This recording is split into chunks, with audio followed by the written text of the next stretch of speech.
Salut les amis, salut tout le monde et bienvenue une fois de plus sur votre chaîne d'information préférée, Club Info. Aujourd'hui, on s'étape pour une nouvelle note d'information du côté de l'Afrique de l'Ouest, plus précisément du côté du Burkina Faso et de la Côte d'Ivoire, où nous avons les tensions qui s'intensifient véritablement. Hier, le Burkina Faso a une fois de plus réitéré ses accusations comme quoi la Côte d'Ivoire c'est de pays ou alors de base arrière de déstabilisation du Burkina Faso et des autres pays du Sahel.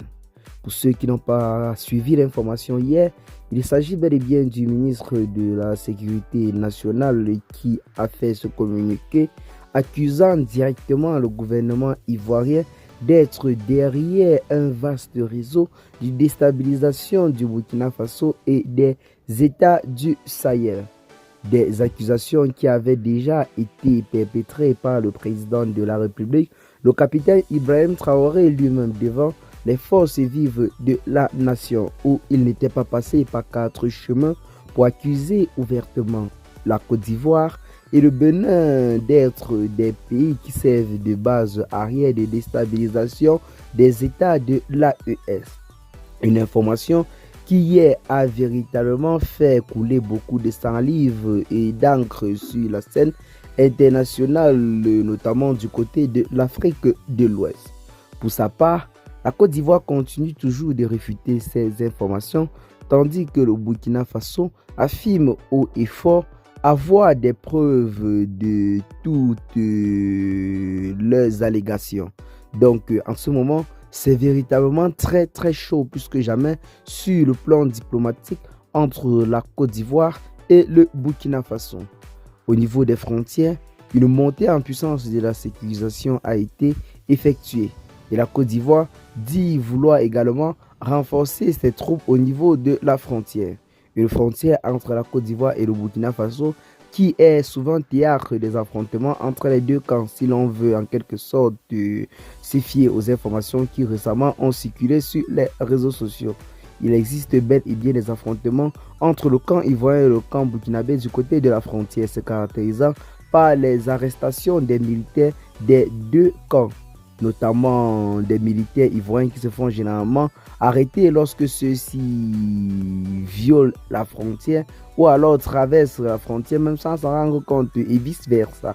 Donc depuis quelque temps, avec la montée en puissance du renfort des troupes au niveau des deux côtés à la frontière, l'on pourra certainement même assister à une escalade militaire entre les deux camps vu que les tensions et la situation diplomatique entre les deux pays en ce moment est visiblement de mal en pis.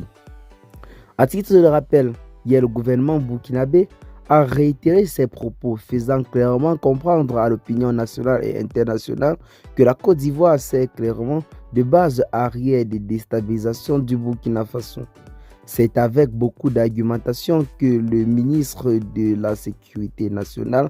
a en quelque sorte affirmé ceci, tout en donnant des exemples de déstabilisation qui avaient été en cours, préparés depuis la Côte d'Ivoire, le Ghana et bien d'autres pays, impliquant ainsi plusieurs hauts responsables de l'armée burkinabé vivant à l'étranger dans des pays tels que le Ghana, la Côte d'Ivoire et même le Bénin. Des informations qui depuis hier sont véritablement en train de secouer la toile. Plusieurs personnes estiment que la Côte d'Ivoire au niveau de la sous-région semble vouloir jouer le sale jeu, notamment le jeu de la France-Afrique. Ce n'est un secret pour personne que depuis des décennies aujourd'hui, la Côte d'Ivoire se présente comme le temple défenseur des idéaux de la France-Afrique du côté de l'Afrique, vu la proximité du chef de l'État ivoirien avec son homologue français Emmanuel Macron. Ce qui justifie certainement des voyages en cascade du président ivoirien ces derniers temps du côté de l'Élysée pour rencontrer son homologue Emmanuel Macron qui a perdu plusieurs emprises dans la sous-région, notamment du côté du Burkina Faso, du Mali et du Niger, depuis la prise de pouvoir par les 3 militaires qui ont décidé de tourner la page, notamment la page de l'ancienne puissance colonisatrice, afin de diversifier les partenaires, car ceux-ci estiment que pendant des décennies, la France n'a été d'aucun impact positif pour la stabilité ainsi que pour le développement économique de la sous-région, raison pour laquelle il faudrait se tourner vers d'autres partenaires étrangers afin de trouver des raisons de vivre et des raisons de stabilisation. Et bien les amis, qu'est-ce que vous en pensez de cette situation qui sévit depuis quelques temps dans la sous-région? Partagez massivement la vidéo avec vos amis si vous l'avez notamment trouvée intéressante. Abonnez-vous à la chaîne si ce n'est pas encore fait. Et à très bientôt les gars pour de nouvelles notes d'informations. Ciao.